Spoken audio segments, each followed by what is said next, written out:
Today we're going to talk about names for people, animals, places, and things. Proper nouns are the special names of people, animals, places, or things. Proper nouns begin with a capital letter. Let's look at these examples. I see the man and his dog in the garden. This sentence uses common nouns. Let's look to see how it changes when we have proper nouns.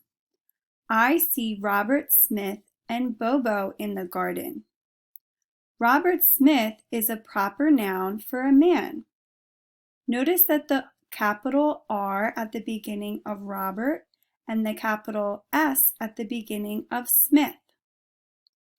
Bobo is a special name for a dog, so it also needs to begin with a capital letter.